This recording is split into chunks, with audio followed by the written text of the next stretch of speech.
There's a moment, just before you realize you've been deceived, when everything still feels perfect. The air tastes sweeter. The words sound like poetry. The smile across from you seems to hold all the warmth the world has forgotten to give you. You don't know it yet, but you're already caught. Not in a trap of metal and teeth, but in something far more elegant. Something woven from your own desires, your own hunger to be seen, to be chosen, to matter.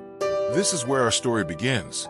Not with the villain twirling a mustache in the shadows, but with the person who makes you feel like the sun has finally decided to shine only for you. Picture this: a room full of people, voices layered over voices, laughter that doesn't quite reach anyone's eyes. Everyone performing their own small theater, adjusting their masks, checking their reflections in the eyes of others. And then someone walks in, not loudly, not demanding attention, but somehow the room shifts. Conversations pause for half a breath. Eyes flicker toward this presence. There's something magnetic here, something that whispers of understanding, of safety, of being truly seen for the first time in your life.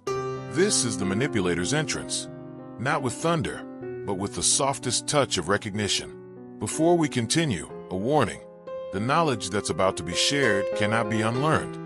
It will permanently change the way you see human relationships. If you're ready to abandon comfortable illusions and see what's behind the stage, subscribe now, because this isn't just a video. It's the beginning of your journey under the mask. Now let us begin. The first thing you must understand is that charm is not an accident. It's not a gift bestowed by genetics or luck. Charm is architecture. It's engineering. Every smile calculated to reach your defenses at precisely the right angle. Every pause in conversation timed to make you lean forward, hungry for the next word. The manipulator knows something most people spend their entire lives refusing to acknowledge.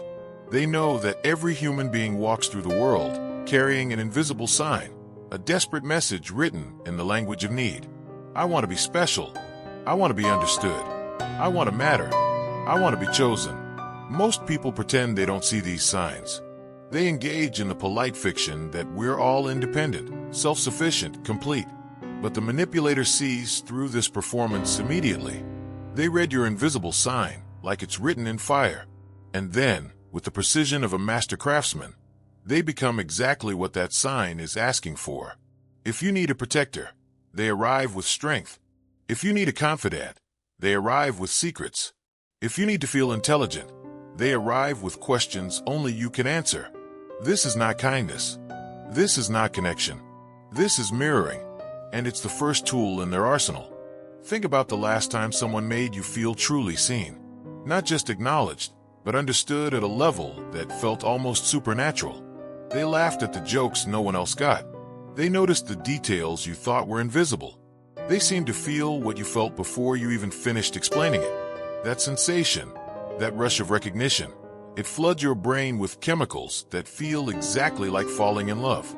Oxytocin, dopamine, the biological signatures of bonding. Your body doesn't know the difference between genuine connection and expertly performed empathy. It only knows that someone finally gets you. And in that moment of chemical euphoria, your critical thinking takes a vacation. Your boundaries become suggestions. Your intuition, that small voice that might have warned you, gets drowned out by the symphony of feeling chosen. The manipulator understands this process better than you understand it yourself. They've studied it, not in textbooks, though some have done that too. They've studied it in the laboratory of human interaction, running experiment after experiment, refining their technique with each new subject. They know that the fastest way to someone's trust is not through grand gestures, but through small, precise moments of validation. A comment that shows they remembered something you said 3 weeks ago. A text that arrives exactly when you needed to hear from someone. A look that lingers, just long enough to make you wonder if there's something more beneath the surface. Each moment carefully placed, like stones across a river, leading you exactly where they want you to go. But here's what makes this truly insidious. The manipulator doesn't just perform empathy. They feel something too. Not what you're feeling. Not genuine care for your well-being. What they feel is the thrill of control. The satisfaction of watching their design work exactly as planned. When you light up at their attention, when you lean in closer, when you start to rearrange your life to accommodate their presence. They feel powerful, and power, for certain types of people, is the only emotion that truly registers. Everything else is just noise. Everything else is just the price of admission to the feeling of holding someone else's reality in their hands. Now we must go deeper. We must ask the question that makes most people uncomfortable. Why does this work? Why do intelligent, capable, self-aware people fall for manipulation? The answer is not flattering, but it's essential. We fall for it because part of us wants to. Not consciously. Not in any way we'd ever admit at a dinner party. But in the secret chambers of our psychology, in the places we don't like to examine, there's a hunger. A hunger to surrender our burden of self-determination. A hunger to believe that someone else can see us more clearly than we see ourselves. A hunger to be chosen by someone who seems to have the power to choose anyone. This is the manipulator's greatest ally. Not their skill, though that matters. Not their charm, though that's the delivery system. Their greatest ally is your own desire to believe the story they're telling, because the story is so seductive. In their version of reality, you're not ordinary. You're exceptional. You're not one of the crowd. You're the one they've been searching for. You're not flawed and struggling like everyone else. You're misunderstood, and they're the only one with the wisdom to see your true value. This narrative is intoxicating because it solves every insecurity you've ever had in one elegant stroke. And all you have to do is trust them. All you have to do is let them lead. Let's follow this thread into a specific moment. Imagine you're 3 months into a relationship. Could be romantic, could be professional, could be a friendship that feels more intense than most. Everything has been extraordinary. This person seems to anticipate your needs. They show up when you need them. They say the things you've always wanted to hear, but never quite received from anyone else. You've started to feel like maybe, just maybe, you found your person, your mentor, your soulmate, your missing piece. And then something shifts. It's subtle at first, a comment that lands wrong, a promise that doesn't quite materialize, a moment where their attention, usually so focused on you, drifts somewhere else, and you feel it, that cold finger of anxiety tracing down your spine, the fear that maybe you've done something wrong, maybe you're not as special as you thought. Maybe you're about to lose this magical connection. This is the moment the manipulator has been building toward since the beginning. This is where the real control begins, because now you're not just enjoying their presence. You're afraid of their absence. And fear is a much stronger motivator than pleasure. When you're afraid of losing something, you'll do almost anything to keep it. You'll ignore red flags. You'll make excuses for behavior that would have sent you running if it appeared in month 1. You'll compromise boundaries you swore were non-negotiable. You'll gaslight yourself, telling yourself that you're being too sensitive, too demanding, too broken to deserve something good. The manipulator doesn't even have to work that hard anymore. You're doing their job for them, tightening your own chains, all in the desperate hope of getting back to that feeling you had in the beginning, that feeling of being chosen. But what you don't see, what you can't see from inside the experience, is that this was always the design. The intensity of the beginning wasn't real connection. It was investment. The manipulator was building your expectations sky high so that the contrast would be devastating when they started to withdraw. They were creating an addiction.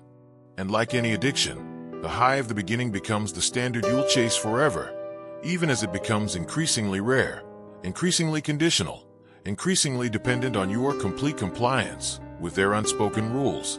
Let's talk about those rules, because every manipulator operates with a set of invisible guidelines that govern the relationship.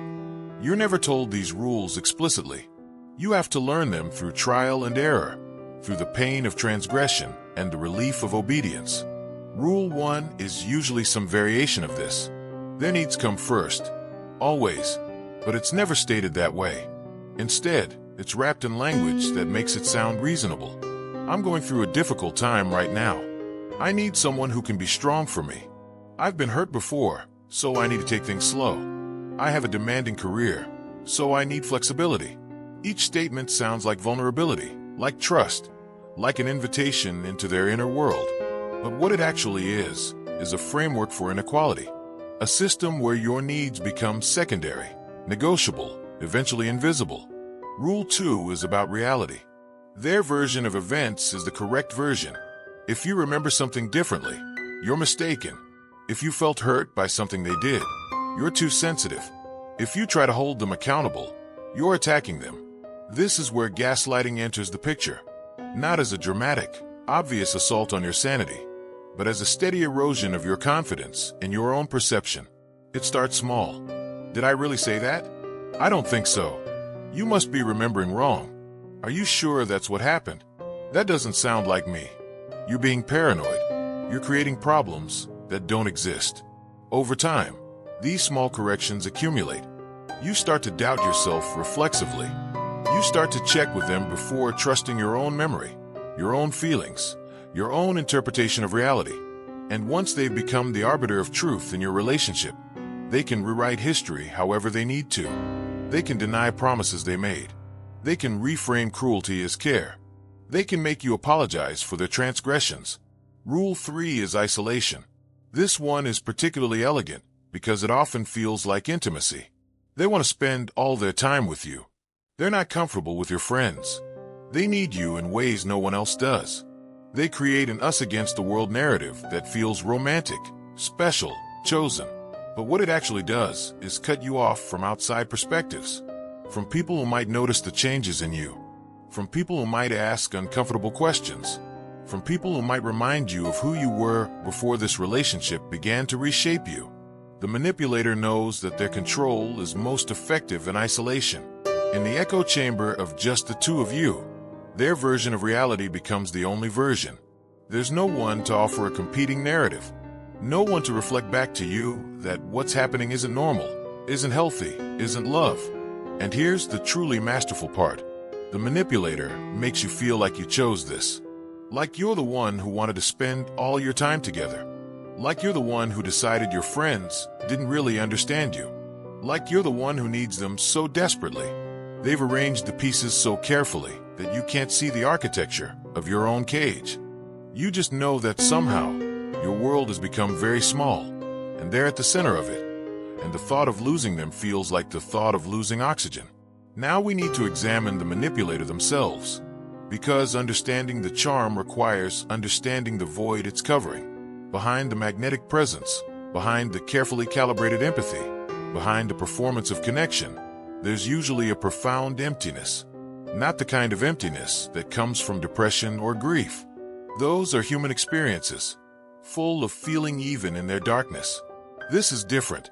This is the emptiness of someone who experiences other people as objects, as tools, as mirrors to reflect back the image they need to see, as sources of supply for the one thing they truly crave, which is not love, not connection, not intimacy, but validation of their own specialness, their own power, their own superiority. This is where we enter the territory of narcissism, not the casual self-involvement everyone displays sometimes, not the healthy self-esteem of someone who knows their worth. This is pathological narcissism, a personality structure built on a foundation of profound insecurity, covered over with layers of grandiosity, entitlement, and an insatiable need for admiration. The narcissist doesn't see you as a full human being with your own inner life, your own needs, your own reality. They see you as a character in their story, and your role is to make them feel powerful, special, superior. When you do that job well, they reward you with attention, affection, the illusion of intimacy. When you fail at that job, when you have needs of your own, when you dare to be a separate person with separate feelings, they punish you with withdrawal, contempt, rage, or the cruelest punishment of all, indifference. The charm, then, is not a gift they're giving you. It's bait. It's the lure that gets you close enough to serve your function. And the tragedy is that the charm is often so well executed, so perfectly tailored to your specific vulnerabilities, that it feels more real than real connection. It feels like destiny. It feels like coming home, because the manipulator has studied you with the intensity of a scientist studying a specimen. They know what you want to hear. They know what you're afraid of. They know what you've been denied by others. And they give it to you, at least in the beginning, with a generosity that seems almost supernatural. But it's not generosity. It's investment. They're building your dependence so that later, when they need something from you, when they need you to compromise yourself, to ignore your own well-being, to participate in your own diminishment, you'll do it. Because by then, you'll be addicted to the feeling they gave you in the beginning, and you'll do anything to get it back. Let's examine a specific technique. Love bombing. The term sounds almost silly, like something from a romantic comedy, but the reality is far darker. Love bombing is the practice of overwhelming someone with affection, attention, and promises in the early stages of a relationship. We're talking about constant communication, elaborate compliments, future planning that happens at lightning speed, declarations of feeling that seem impossibly intense for how long you've known each other. I've never met anyone like you. You're exactly what I've been searching for. I can't believe you're real. I think I'm falling in love with you. And it's only been 2 weeks, or 2 days, or sometimes 2 hours. For most people, this intensity feels incredible. It feels like passion. It feels like the kind of love story you're supposed to want. The kind where someone is so overwhelmed by you that they can't play it cool, can't hold back, can't do anything but pour their entire heart at your feet. And your brain, flooded with bonding chemicals, interprets this as evidence of something profound, something rare, something worth holding on to at any cost. What your brain doesn't recognize, what it has no framework for recognizing, is that this isn't passion. It's a strategy. The manipulator is creating an artificial peak experience, an emotional high so intense that everything that comes after will feel diminished by comparison. They're building a baseline of extraordinary, so that when they shift to ordinary, or worse, to neglectful or cruel, you'll work desperately to get back to that peak. You'll blame yourself for the loss of intensity.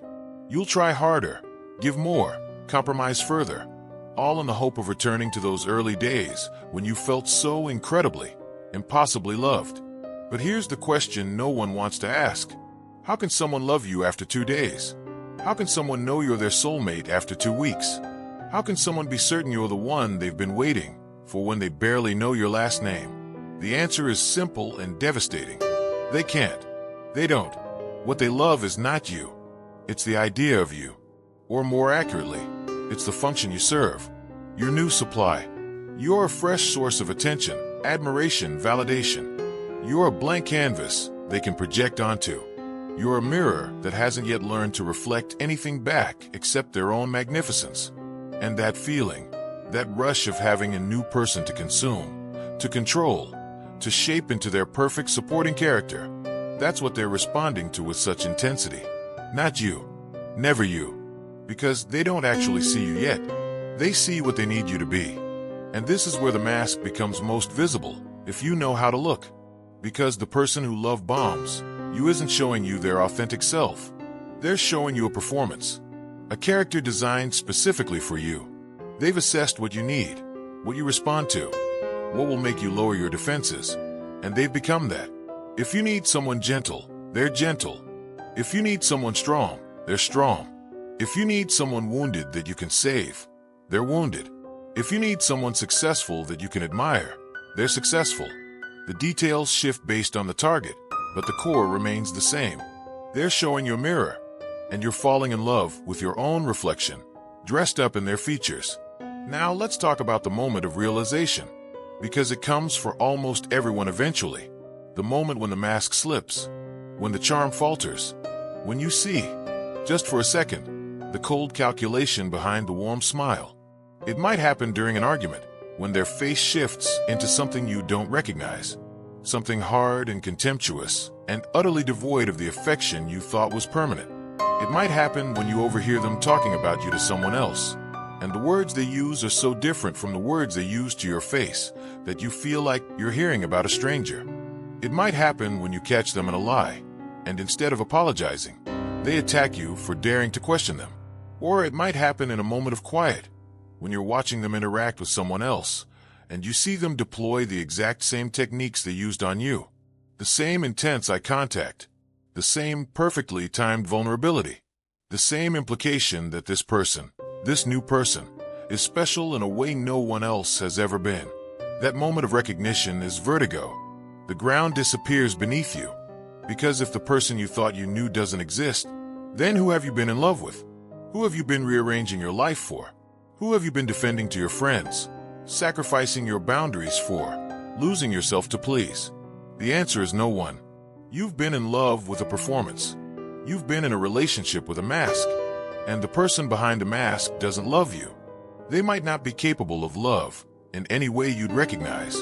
What they feel for you is ownership, satisfaction at a job well done, pride in their ability to control your reality, but not love. Never love. And here's where it gets even more complicated. Because even after you see the mask slip, even after you glimpse the emptiness behind the charm, part of you doesn't want to believe it. Part of you scrambles to explain it away. They were just having a bad day. They were stressed. They didn't mean it like that. You're overreacting. You're looking for problems. You're self-sabotaging because you're afraid of happiness. The manipulator has trained you so well that you gaslight yourself now. You do their work for them. You repair the mask in your own mind because the alternative, accepting that you've been deceived, that you've given yourself to someone who sees you as a tool, is too painful to bear. This is the cognitive dissonance that keeps people trapped for years.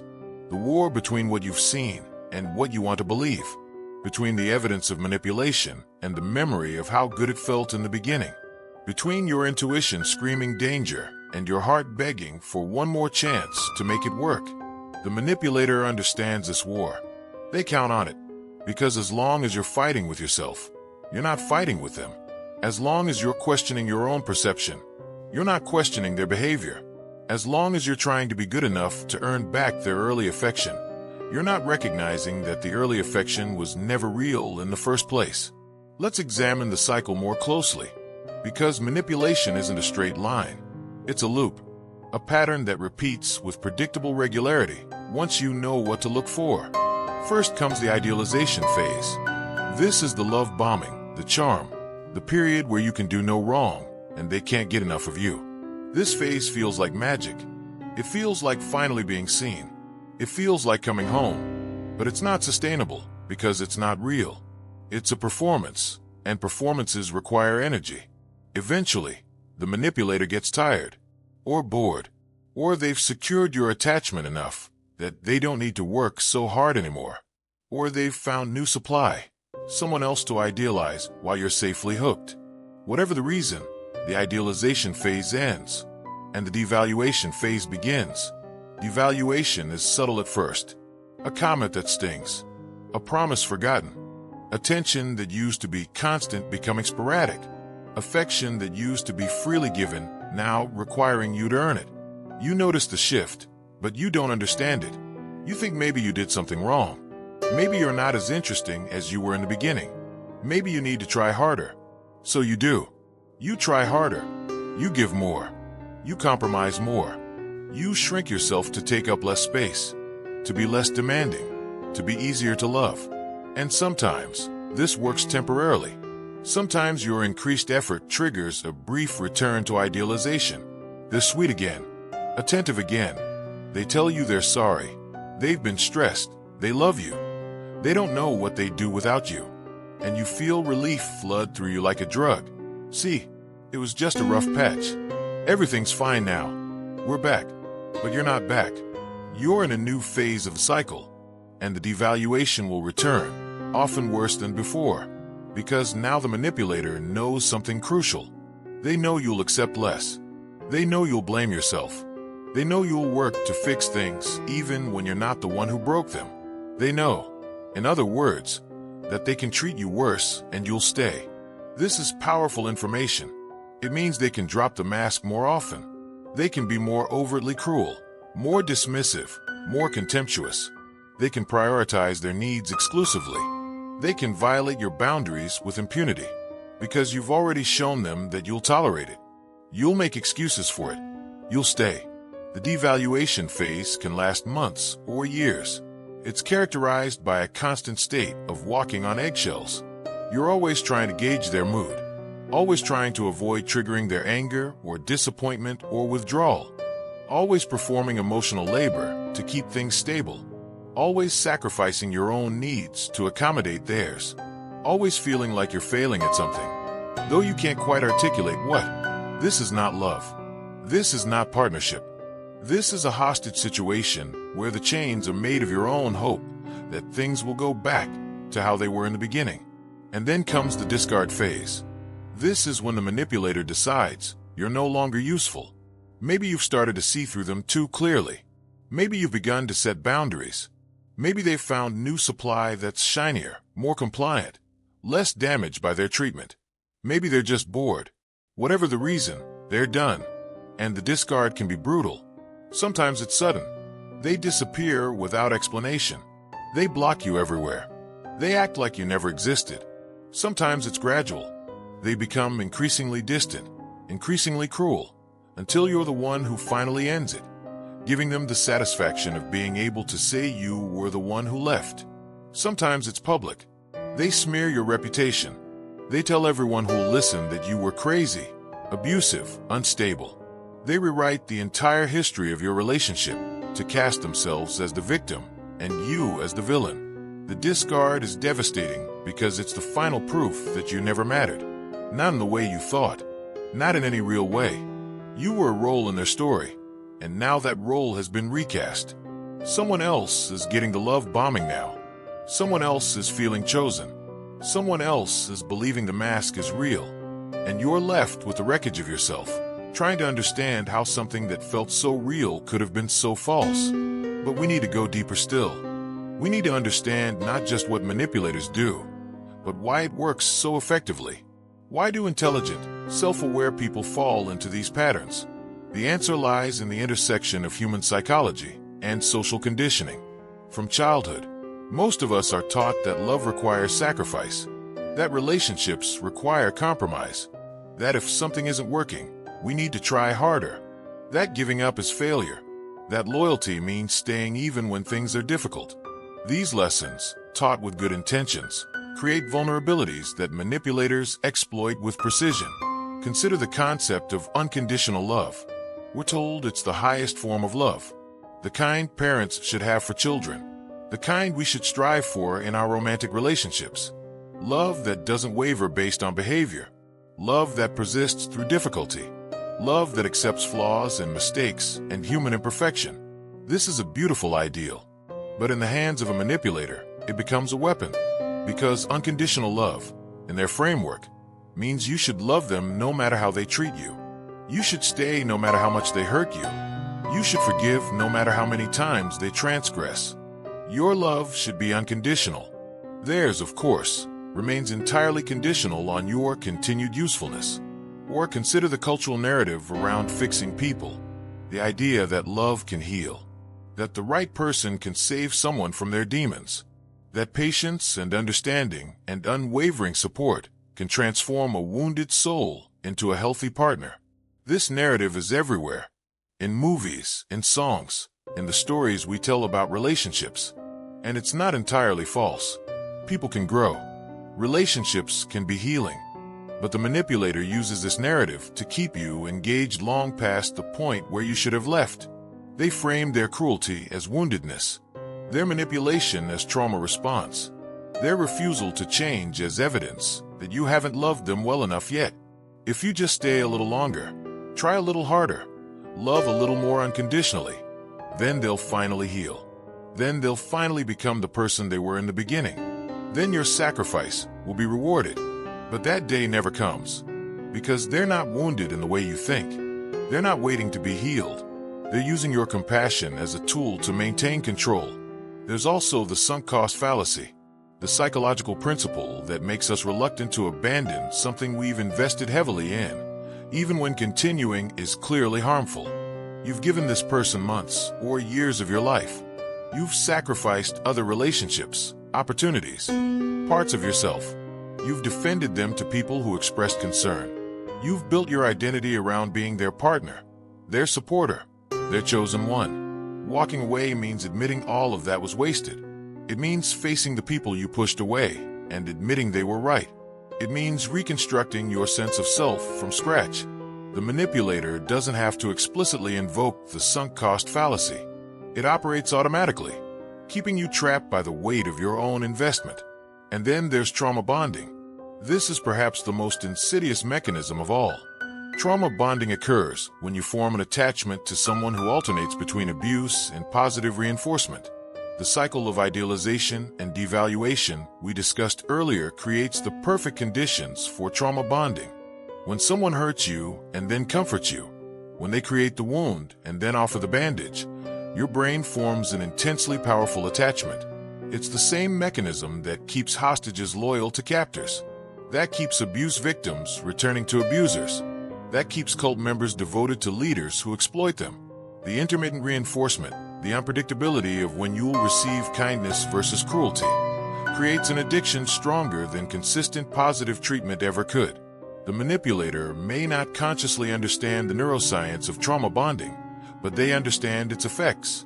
They know that the person who makes you cry is in a unique position to make you feel better. They know that breaking you down makes you grateful for the smallest kindness. They know that keeping you off balance, never quite sure where you stand, makes you focus all your energy on them. You're not thinking about whether this relationship is healthy. You're thinking about how to get back to the good moments. You're not evaluating whether this person deserves your love. You're trying to figure out what you did wrong and how to fix it. Your entire world narrows to the question of how to make them happy, how to keep them, how to be enough. And in that narrowed world, they are everything. They are the problem and the solution, the wound and the cure, the question and the answer. Now we must address a question that makes people deeply uncomfortable. Can manipulators change? Can the person behind the mask ever become genuine? Can someone who has built their entire relational style around control and exploitation ever learn to love authentically? The answer is complex and unsatisfying. Theoretically, yes. Change is possible for anyone with sufficient motivation, self-awareness, and willingness to do the difficult work of examining and restructuring their personality. But practically, the likelihood is very low, because change requires acknowledging that there's a problem, and most manipulators don't see their behavior as problematic. From their perspective, they're simply doing what's necessary to get their needs met in a world full of people who would otherwise disappoint them. The manipulator's worldview is fundamentally different from yours. You see relationships as mutual, as spaces where two people care for each other, support each other, grow together. They see relationships as transactional, as arrangements where they extract what they need from someone who's been convinced to provide it. You see other people as fully human, with inner lives as rich and valid as your own. They see other people as objects, as tools, as supporting characters in their story. This isn't a difference of opinion that can be resolved through communication. This is a difference in basic psychological structure, and restructuring a personality, especially one built around narcissism or sociopathy, requires years of intensive therapy with a skilled clinician and a patient who genuinely wants to change. Most manipulators never seek therapy, and when they do, it's often to learn better manipulation techniques or to use the therapy itself as a form of manipulation, proving to their partner that they're trying to change while actually doing nothing of the sort. So when someone asks if their manipulative partner can change, the honest answer is this: maybe, but probably not. And more importantly, it's not your job to wait around to find out. It's not your responsibility to sacrifice years of your life on the slim possibility that someone might eventually decide to become a different person. You are not a rehabilitation center. You are not a therapist. You are not a martyr whose suffering will somehow transform another person's fundamental nature. You are a human being who deserves to be treated with respect, honesty, and genuine care. And if someone can't provide that, if someone requires you to diminish yourself to accommodate their dysfunction, then the most loving thing you can do, for yourself and ultimately for them, is to leave. But leaving is its own kind of hell, because by the time you recognize you need to leave, you're often so enmeshed, so trauma-bonded, so depleted of your own sense of self, that the thought of leaving feels impossible. Where would you even start? How do you untangle your life from someone who's become the center of it?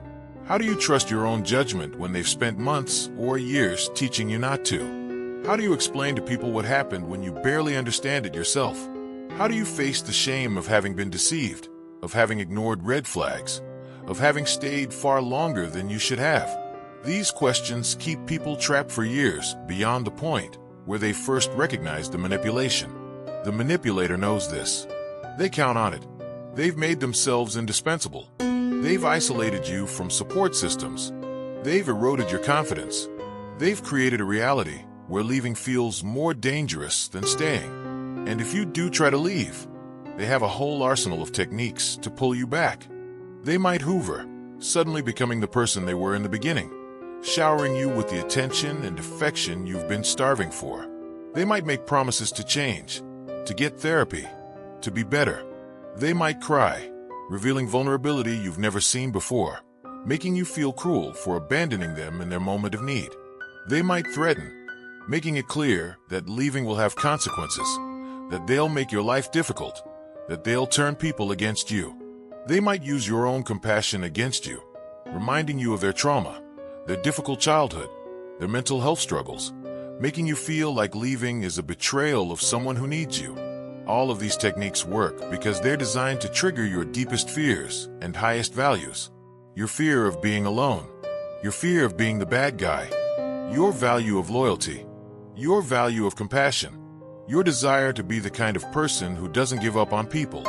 The manipulator has studied you well enough to know exactly which buttons to push, and they'll push all of them, in sequence or simultaneously, until you agree to stay, until you give them one more chance, until you convince yourself that this time will be different. But it's never different. The cycle just repeats. The hoovering phase, where they're wonderful again, lasts just long enough to secure your commitment, and then the devaluation returns. Often worse than before, because now they know they can get away with more. Now they know that even when you try to leave, they can pull you back. Your threat to leave has lost its power, and their control has deepened. Let's talk about the aftermath.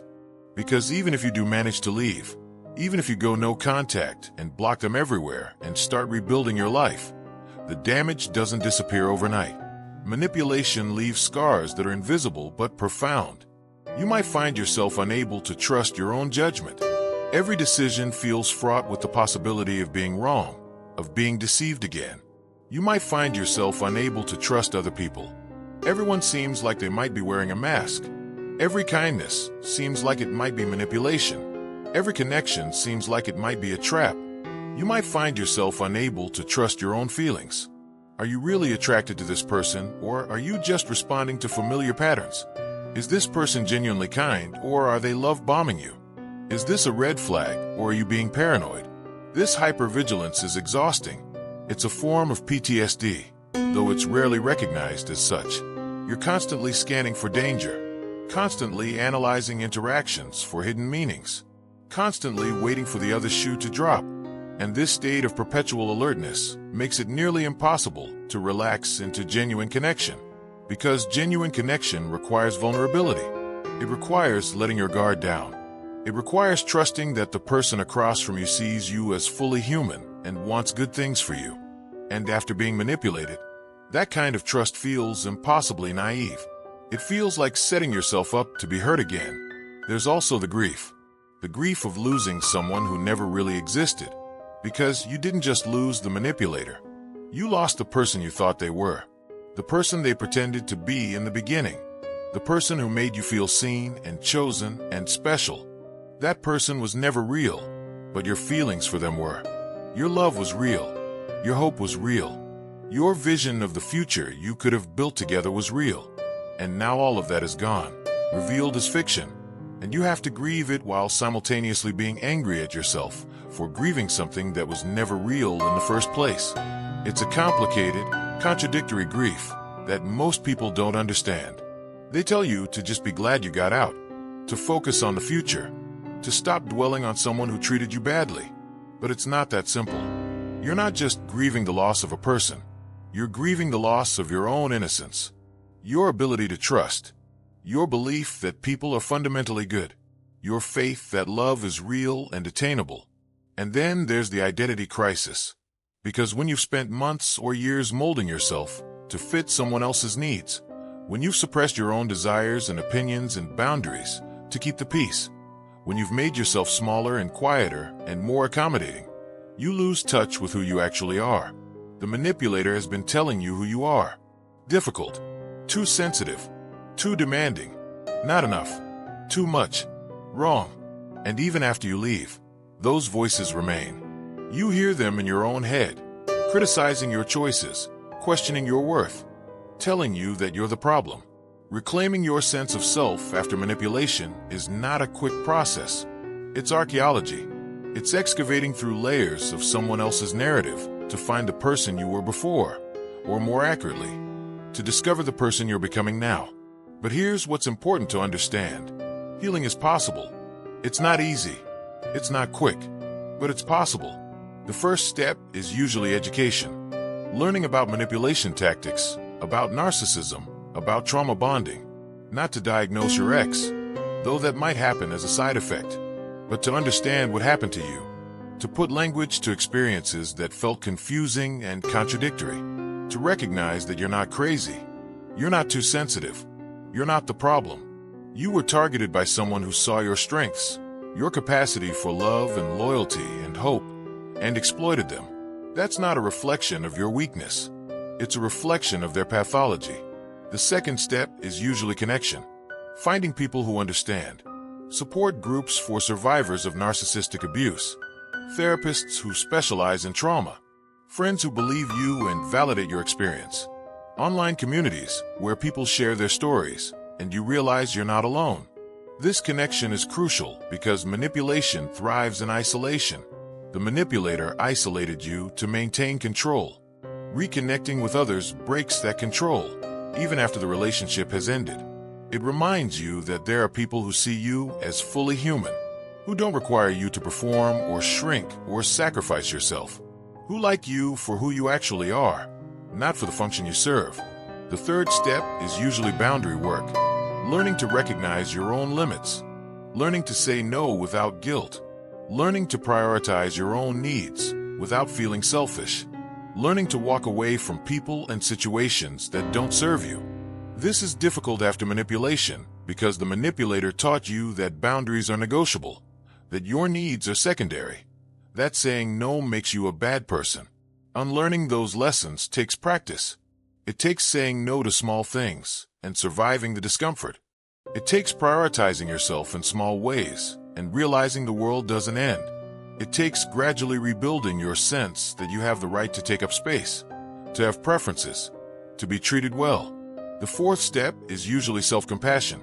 This might be the hardest step of all, because there's a tendency, after manipulation, to blame yourself, to focus on all the red flags you missed, all the times you should have left but didn't, all the ways you compromised yourself, all the people who warned you and you didn't listen. The shame can be overwhelming, but shame is not useful here. Shame keeps you stuck. What's useful is compassion, recognizing that you did the best you could with the information you had at the time, recognizing that manipulation works precisely because it's designed to bypass your defenses, recognizing that being deceived doesn't make you stupid or weak. It makes you human. It makes you someone who was capable of trust and hope and love. Those are not character flaws. Those are beautiful qualities that someone took advantage of. The problem was never you. The problem was them. Now we need to address prevention, because once you understand manipulation, once you've seen behind the mask, the question becomes, how do you protect yourself going forward? How do you open yourself to connection without making yourself vulnerable to exploitation? How do you trust again without being naive? The answer is not to become cynical. Cynicism is just another form of being controlled by the manipulator. They've taken your ability to trust, and now they're taking your ability to hope. That's giving them too much power. The answer is to become discerning. Discernment means learning to recognize red flags early. Love bombing is a red flag. If someone is overwhelmingly intense in the beginning, if they're talking about the future after 3 dates, if they're declaring feelings that seem disproportionate to how long you've known each other, that's not passion. That's a warning sign. Isolation is a red flag. If someone wants all your time immediately, if they're uncomfortable with your friends and family, if they create an us against them narrative, that's not intimacy. That's control. Boundary violations are red flags. If someone pushes against your limits, if they make you feel guilty for having needs, if they ignore your no and frame it as being spontaneous or passionate, that's not love. That's disrespect. Inconsistency is a red flag. If someone's words don't match their actions, if they make promises they don't keep, if their story keeps changing, that's not complexity. That's dishonesty. Discernment also means trusting your body, because your body often knows something is wrong before your mind catches up. That feeling of unease in your stomach, that tension in your shoulders, that sense that something is off even though you can't articulate what. The manipulator has trained you to ignore these signals, to override your intuition with logic and excuses. But your intuition is information. It's your nervous system detecting patterns that your conscious mind hasn't processed yet. Learning to listen to your body, to honor those feelings of discomfort even when you can't explain them, is one of the most powerful tools you have. Discernment means taking things slow. Healthy relationships can handle slow. They can handle you taking time to get to know someone before committing. They can handle you maintaining your other relationships and interests. They can handle you having boundaries and needs. Manipulative relationships can't handle slow.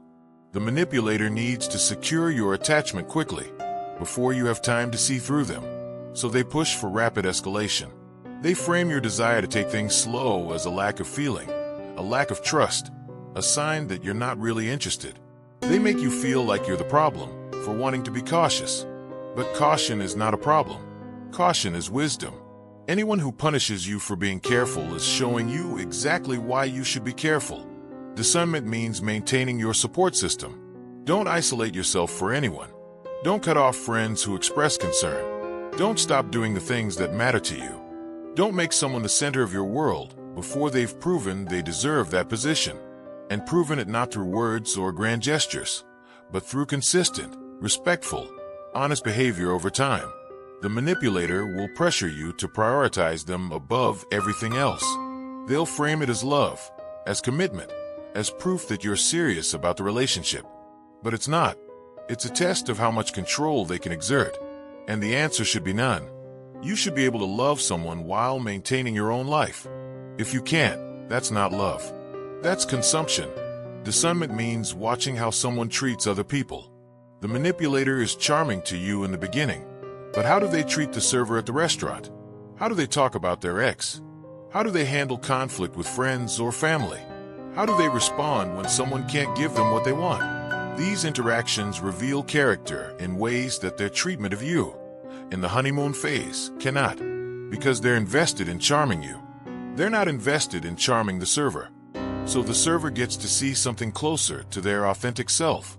Pay attention to those moments. They're previews of how you'll be treated once the mask comes off. And discernment means being willing to walk away. This is perhaps the most important protection of all, because all the red flag recognition in the world doesn't help if you're not willing to act on what you see. The manipulator counts on your hope, your compassion, your desire to give people chances. They count on you staying even after you see the warning signs. So you have to be willing to disappoint them. You have to be willing to be the bad guy in their story. You have to be willing to walk away from someone who seems perfect on paper because your gut is telling you something is wrong. You have to be willing to prioritize your own well-being over someone else's feelings. This doesn't make you selfish. This makes you self-preserving. And self-preservation is not a character flaw. It's a survival skill. Let's examine the broader implications of all this, because manipulation isn't just an individual problem. It's a cultural one. We live in a society that, in many ways, trains people to be either manipulators or victims. We valorize charm and charisma without questioning what's beneath them. We celebrate people who are good at getting what they want without examining their methods. We teach children, especially girls, to be accommodating and selfless. We teach them that their value lies in how well they serve others. We teach them that setting boundaries is mean, that having needs is selfish, that saying no is rude. And then we're surprised when they grow up unable to recognize or resist manipulation. We also create economic and social systems that reward manipulative behavior. In business, the person who can charm clients and manipulate perceptions often succeeds more than the person who does good work quietly. In politics, the candidate who can perform empathy and manipulate emotions often wins over the candidate with better policies. In social settings, the person who can read a room and become what people want to see often becomes popular, influential, powerful. We've built a world where manipulation is not just tolerated but rewarded, where the mask is more valuable than the face beneath it, where performance trumps authenticity. And social media has amplified all of this exponentially. Because social media is, at its core, a platform for performance, for curating an image, for manipulating perception. Everyone is wearing a mask online, showing only the parts of themselves that generate the desired response. Likes, comments, followers, these become metrics of successful manipulation. How well can you craft a persona that people want to engage with? How effectively can you trigger emotional responses? How skillfully can you present yourself as someone worth admiring, envying, following? The line between healthy self-presentation and manipulative performance has become so blurred that most people can't see it anymore. This creates a culture where manipulation is normalized, where everyone is doing it to some degree, where the question is not whether to wear a mask, but which mask to wear and how convincingly to wear it. And in this culture, the pathological manipulator doesn't stand out. They just seem like someone who's really good at the game everyone is playing. They seem successful, charismatic, influential, desirable. The red flags that might have been obvious in a different context get lost in the noise of everyone performing all the time. So what's the solution? How do we create a culture that's less hospitable to manipulation? It starts with education, teaching people, especially young people, about manipulation tactics, about red flags, about healthy versus unhealthy relationship dynamics, about the difference between charm and genuine connection, about the importance of boundaries and the right to have needs.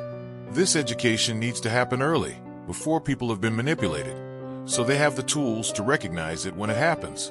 It continues with changing our values, stopping the celebration of charm for its own sake, starting to ask what's beneath the performance, valuing consistency over intensity, valuing respect over passion, valuing honesty over charisma, recognizing that the person who makes you feel comfortable being yourself is more valuable than the person who makes you feel like you're the most special person in the world. Because the first is seeing you, the second is manipulating you.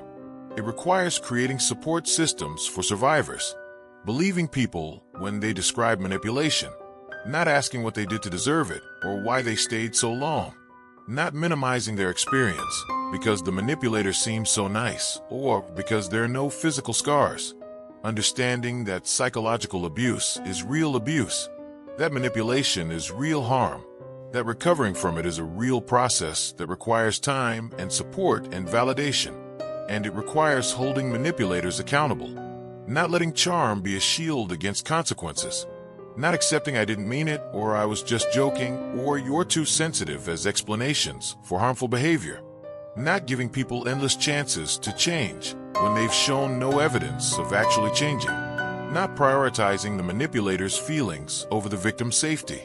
This is difficult because manipulators are often very good at playing the victim themselves. They're very good at making you feel cruel for holding them accountable. They're very good at mobilizing others to defend them. But accountability is not cruelty. Accountability is necessary. Without it, manipulators face no consequences for their behavior, and victims face no justice for their harm. Now, let's talk about something that makes people even more uncomfortable than the question of whether manipulators can change. Let's talk about the possibility that you might be the manipulator. Not intentionally, not maliciously, but through patterns you learned, through wounds you carry, through ways of relating that you've never examined. Because manipulation exists on a spectrum. On one end, you have the pathological narcissist or sociopath who experiences no genuine empathy and sees all relationships as transactional. On the other end, you have the person who occasionally uses guilt or emotional pressure to get their way without really thinking about it. Most people exist somewhere in the middle. Most people have manipulated someone at some point, even if they didn't recognize it as manipulation at the time. So how do you know if you're being manipulative? Here's some questions to ask yourself. Do you find yourself frequently playing the victim to avoid accountability? Do you use your emotions, your tears, your anger, your hurt, to control how others behave? Do you make people feel guilty for having boundaries or needs that conflict with yours? Do you keep score in relationships, constantly reminding people of what you've done for them? Do you struggle to take no for an answer, always pushing and persuading until you get your way? Do you find yourself lying, even about small things, to manage how people perceive you? Do you have different versions of yourself for different people? Not in the healthy way of code switching, but in the manipulative way of telling people what they want to hear regardless of truth. Do you feel entitled to special treatment, to having your needs prioritized, to being the exception to rules that apply to others? If you answered yes to several of these questions, you might have manipulative patterns, and that's uncomfortable to acknowledge. But acknowledgement is the first step toward change, because unlike the pathological manipulator who doesn't see a problem, you have the capacity for self-reflection. You have the capacity to recognize that your behavior is harmful and to choose differently. This requires humility. It requires being willing to sit with the discomfort of recognizing that you've hurt people. It requires apologizing without expecting forgiveness. It requires changing your behavior without expecting credit for the change. It requires doing the work of understanding why you develop these patterns and learning healthier ways of getting your needs met. Often, manipulative patterns develop as survival strategies. Maybe you grew up in an environment where direct communication was punished, so you learned to manipulate to get your needs met safely. Maybe you were taught that your needs didn't matter, so you learned to make them matter by making people feel guilty. Maybe you experienced abandonment, so you learned to control people to keep them from leaving. Maybe you were taught that love is conditional, so you learned to perform to earn it. These origins don't excuse the behavior, but they explain it, and understanding the origin is often necessary for changing the pattern. Changing manipulative patterns requires learning new skills, learning to communicate directly, learning to ask for what you need without guilt-tripping, learning to accept no without taking it as a personal rejection, learning to take accountability without deflecting or making excuses, learning to sit with uncomfortable emotions without using them as weapons, learning to let people have their own feelings and reactions without trying to manage or control them, learning to be honest even when honesty makes you look bad, learning to respect boundaries even when they're inconvenient. These skills don't come naturally if you've spent years doing the opposite. They require practice. They require catching yourself in old patterns and choosing differently. They require being willing to be uncomfortable, to be vulnerable, to risk rejection by showing up authentically instead of performing. And here's the thing about doing this work. It's not just about becoming less harmful to others, though that's important.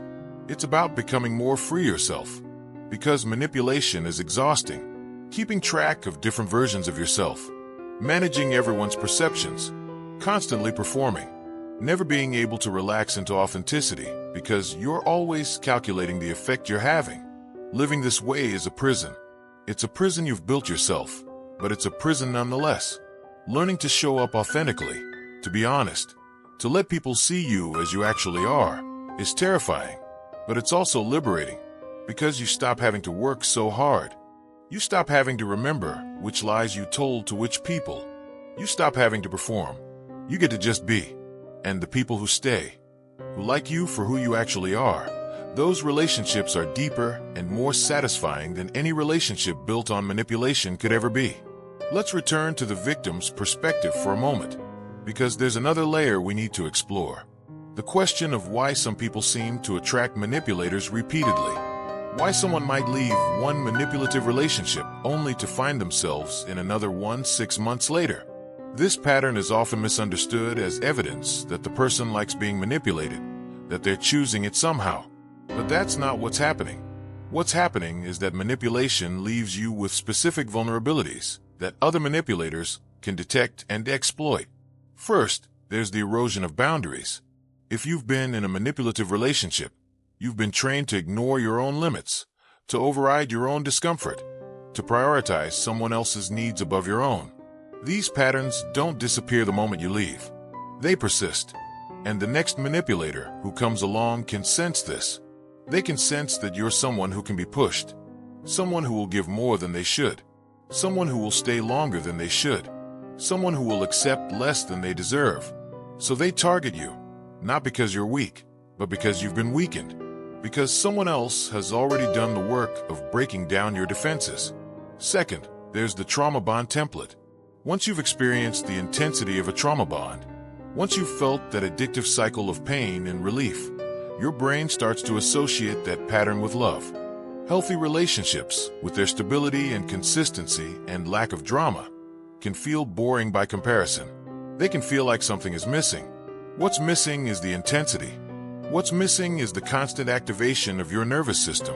What's missing is the highs and lows that made you feel so alive, even as they were destroying you. So when a new person comes along offering that intensity, offering that familiar pattern of idealization and devaluation, part of you recognizes it. And instead of running, you lean in, because it feels like home. Not a good home, not a safe home, but a familiar one. And humans are wired to seek familiarity, even when familiarity is harmful. Third, there's the unfinished business. When you leave a manipulative relationship, especially if you were discarded rather than being the one who left, there's often a sense of incompleteness. A sense that if you could just find the right person, if you could just do it right this time, you could have the relationship you thought you were getting in the beginning. So you're unconsciously looking for someone who reminds you of the manipulator, someone who triggers the same feelings, someone who offers the same promise of being seen and chosen and special. And you tell yourself this time will be different. This person is different, but they're not different. They're the same pattern in a different package. And you end up repeating the cycle, not because you want to, but because you haven't healed enough to recognize the pattern before you're already caught in it. Breaking this cycle requires more than just leaving. It requires healing. It requires doing the work we discussed earlier. Rebuilding boundaries, understanding trauma bonding, processing the grief and anger and shame, learning to recognize red flags, learning to trust your intuition, learning to be comfortable with healthy relationships even when they feel less intense than what you're used to. This work takes time. It takes support. It takes patience with yourself. And it often requires being single for a while. Not because you're broken and need to be fixed before you deserve love, but because you need time and space to remember who you are outside of someone else's narrative. You need time to rebuild your sense of self. You need time to learn what healthy feels like so you can recognize it when it appears. Now we need to address the role of society in all of this. Because while manipulation is an individual act, it doesn't happen in a vacuum. It happens in a context that often enables, excuses, and even celebrates certain forms of manipulation. Think about how we talk about dating. We use the language of games and strategies. We talk about playing hard to get, about making someone chase you, about not seeming too interested. These are manipulation tactics. They're about controlling someone's perception and behavior rather than communicating honestly.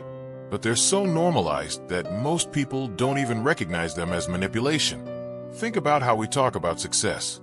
We celebrate people who are good at networking, which often means people who are good at using others for advancement. We celebrate people who are good at sales, which often means people who are good at manipulating people into buying things they don't need. We celebrate people who are good at politics, which often means people who are good at saying what people want to hear regardless of truth. We've created a culture where manipulation is a valued skill, as long as it's in service of success, wealth, or power. Think about how we talk about gender. Men are often socialized to see relationships as conquests, women as prizes to be won through the right combination of strategies. Women are often socialized to see their value as dependent on being chosen by a man, to prioritize relationships above all else, to sacrifice themselves for love. These gender scripts create perfect conditions for manipulation. The man who sees women as conquests is primed to use manipulation to win. The woman who sees her value as dependent on being chosen is primed to accept manipulation to keep from losing. Neither of these scripts serves anyone well, but they're so deeply embedded in our culture that most people enact them without conscious thought. Think about how we talk about mental health. We've made progress in reducing stigma, which is good. But we've also created a culture where mental health diagnoses are sometimes used as excuses for harmful behavior. I can't help it. I have anxiety. I can't help it. I have depression. I can't help it. I have trauma. These statements might be true. Mental health struggles are real and they do affect behavior. But they don't absolve someone of responsibility for how they treat others.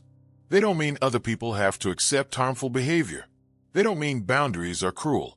The manipulator often uses mental health as a shield, a way to avoid accountability while continuing to harm. And our cultural emphasis on being understanding and compassionate can make it difficult to hold them accountable without feeling like you're stigmatizing mental illness. Think about how we talk about forgiveness. We treat it as a moral imperative, as something you owe to people who hurt you, as something necessary for your own healing. But forgiveness, real forgiveness, is not something that can be forced or rushed. And it's not something you owe to someone who hasn't acknowledged the harm they caused, hasn't taken accountability, hasn't changed their behavior. The manipulator often demands forgiveness as a way to avoid consequences. They frame your unwillingness to forgive as evidence that you're holding a grudge, that you're bitter, that you're the one with the problem. And our cultural narrative around forgiveness supports this manipulation. It makes you feel like you're doing something wrong by refusing to forgive someone who continues to harm you. All of these cultural narratives create an environment where manipulation can flourish, where manipulators can operate with minimal consequences, where victims are blamed for being victimized, where calling out manipulation is seen as being dramatic or vindictive, where the burden is on the victim to heal, to forgive, to move on, while the manipulator faces no requirement to change. Changing this requires changing the culture. It requires questioning these narratives. It requires creating new stories about relationships, about success, about gender, about mental health, about forgiveness. Stories that center honesty, respect, accountability, and genuine connection rather than performance, control, and exploitation. Let's talk about recognition, about that moment when you finally see clearly, when the fog lifts and you understand what's been happening. This moment comes differently for different people. For some, it's sudden, a single incident so egregious that it shatters all the rationalizations you've been making. For others, it's gradual, a slow accumulation of small realizations that eventually reach critical mass. For others still, it comes from outside. A friend who finally says what they've been thinking. A therapist who names the pattern. An article or video that describes your experience so accurately it feels like it was written about you specifically. However it comes, recognition is both relief and devastation. Relief because finally, you're not crazy. There's a name for what's been happening. There's a pattern. There's a reason you've been feeling confused and hurt and diminished. You're not too sensitive. You're not imagining things. You're not the problem. The relief of this validation can be overwhelming, but so can the devastation. Because recognition means accepting that the person you loved, the relationship you invested in, the future you imagined, none of it was real. It means accepting that you've been deceived. That time has been wasted. That harm has been done. It means accepting that you have to start over, that you have to rebuild, that the work ahead is difficult and painful, and there are no shortcuts. Recognition also often brings anger, rage even, at the manipulator, obviously, for what they did, for the lies they told, for the ways they hurt you, for the time they stole, for the person you were before them that you might never fully get back, but also anger at yourself, for not seeing it sooner, for ignoring red flags, for staying too long, for believing the lies, for defending them to people who tried to warn you. This anger at yourself can be corrosive if you let it become shame, but it can also be fuel if you channel it into change, into learning, into building the skills and boundaries that will protect you going forward, into helping others recognize what you didn't recognize in time. Recognition also brings a choice. What do you do with this knowledge? Do you confront the manipulator? Do you try to make them understand what they did? Do you seek an apology, an acknowledgement, some form of closure? Or do you accept that these things are unlikely to come, that the manipulator will probably never see themselves as you now see them? That closure is something you'll have to create for yourself. There's no right answer here. Some people need to confront. Some people need to walk away silently. Some people need to tell their story publicly. Some people need to process privately. What matters is that you make the choice that serves your healing, not the choice that serves the manipulator's narrative. And recognition brings responsibility, not responsibility for what happened. That's on the manipulator, but responsibility for what happens next. Because now you know. You can't unknow it. You can't go back to the comfortable ignorance of before. You have to decide who you're going to be with this knowledge. Are you going to use it to protect yourself, to heal, to help others? Or are you going to let it make you bitter, cynical, closed off? Are you going to let the manipulator's impact extend beyond the relationship itself, shaping how you see all people, all relationships, all possibilities for connection? The manipulator has already taken enough. Don't let them take your capacity for hope, for trust, for love. That's yours. And reclaiming it is the ultimate victory. We're near the end now. But before we close, we need to talk about hope. Because everything we've discussed is dark. It's painful. It's the kind of knowledge that, as promised at the beginning, you can't unlearn. Once you see the mask, you see it everywhere. In politicians, in celebrities, in colleagues, in friends, maybe in family members, maybe in yourself. And it can feel overwhelming. It can feel like genuine connection is impossible. Like everyone is performing. Like trust is naive. Like love is just a word people use to manipulate. But that's not true. And it's important to end here with this truth. Genuine connection exists. It's not common, perhaps. It's not easy to find. But it exists. There are people who see you as fully human, who respect your boundaries, who communicate honestly, who take accountability when they hurt you, who show up consistently, who don't require you to diminish yourself to accommodate them, who celebrate your growth rather than feeling threatened by it, who want good things for you even when those things don't directly benefit them. These people exist, and they're worth waiting for. They're worth being discerning for. They're worth doing the healing work for, so that when they appear, you're able to recognize them and receive what they're offering. Genuine connection doesn't feel like the intensity of manipulation. It doesn't feel like fireworks and destiny and being swept off your feet. It feels like safety, like being able to breathe fully, like being seen and accepted as you actually are, not as a performance or a role. It feels like consistency, like knowing that the person who's kind to you today will be kind to you tomorrow, like trust that's built slowly through repeated demonstrations of reliability. It feels like reciprocity, like both people caring for each other, supporting each other, showing up for each other, like balance rather than one person always giving and the other always taking. It feels like freedom, like being able to have your own thoughts, your own friends, your own life, and having that be celebrated rather than threatened. If you've been manipulated, this kind of connection might feel boring at first. It might feel like something is missing. What's missing is the drama. What's missing is the constant activation of your nervous system. What's missing is the addiction. But what's present is something far more valuable. Peace, security, actual intimacy, not the performance of intimacy. The ability to relax into being yourself. The knowledge that you're valued for who you are, not for the function you serve. This is what love actually feels like. Not the Hollywood version. Not the manipulator's version. The real version. And it's worth retraining your nervous system to recognize it. Worth sitting with the discomfort of stability until it starts to feel like home. And here's the final truth. Understanding manipulation doesn't just protect you from manipulators. It makes you a better person. Because once you understand these patterns, once you see how they work and the harm they cause, you become more conscious of your own behavior. You catch yourself when you start to slip into manipulation. You choose honesty even when it's uncomfortable. You respect boundaries even when they're inconvenient. You take accountability even when it's painful. You show up authentically even when performance would be easier. You become the kind of person you needed when you were being manipulated. The kind of person who sees others as fully human, who treats them with respect and honesty, who builds connection through genuine care rather than strategic charm. This is the gift hidden in the darkness of this knowledge.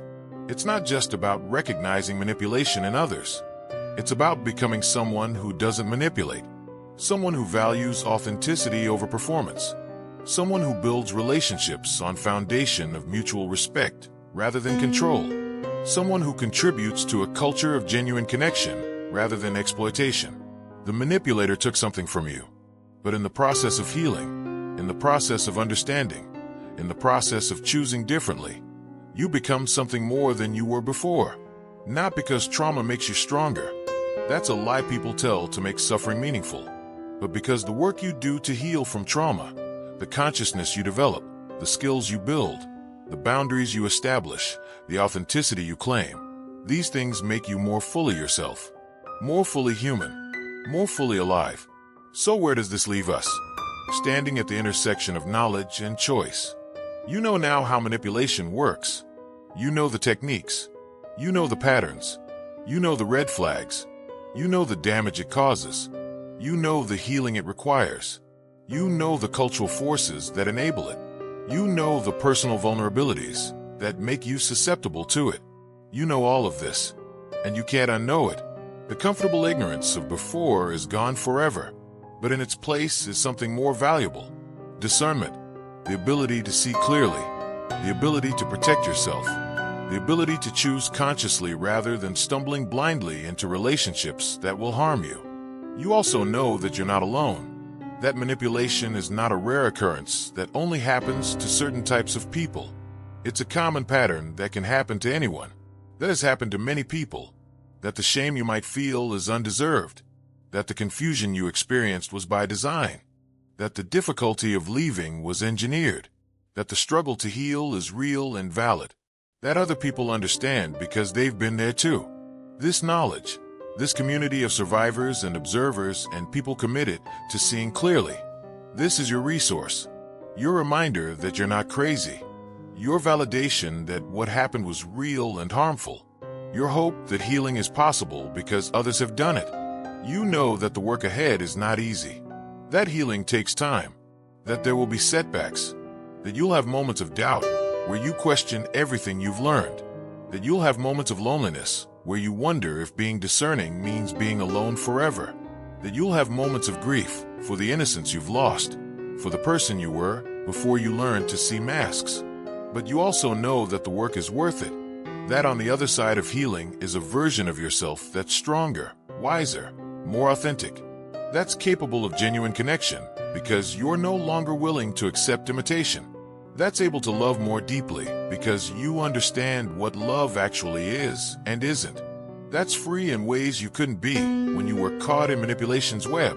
You know that the manipulators will continue to exist, that understanding them doesn't make them disappear, that they'll continue to charm and deceive and exploit, that they'll continue to find new victims, that the culture that enables them will not change overnight. But you also know that you don't have to be one of their victims, that you have tools now, that you have knowledge, that you have the ability to recognize the mask before you're too entangled to escape, that you have the right to walk away from anyone who requires you to diminish yourself, that you have the responsibility to use what you've learned to protect yourself and, when possible, to help others.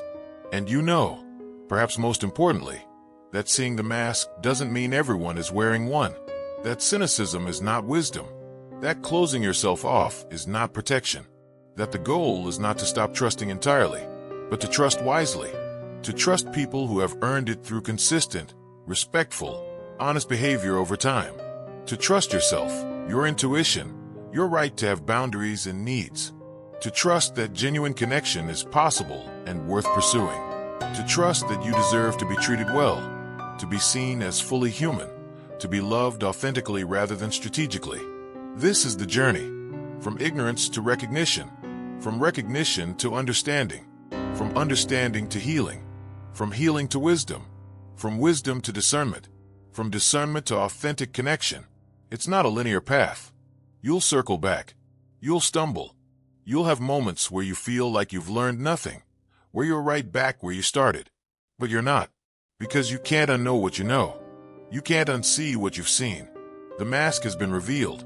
And while that knowledge comes with pain, it also comes with power.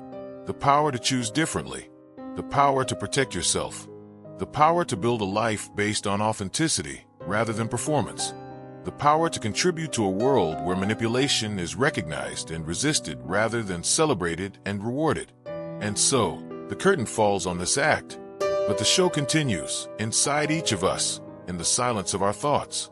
The mask we've analyzed today, you may know it well. You may wear it, or perhaps you see it in someone you love. The comment section below is not a place for judgment. It's our stage for confessions, a safe space for observers. Use that space to share your story. What mask did you have to wear to survive? We want to hear from you. And if you felt understood here, subscribe. Because here, you are not alone. Together, we'll keep unraveling human theater, one mask at a time. The next act is about to begin.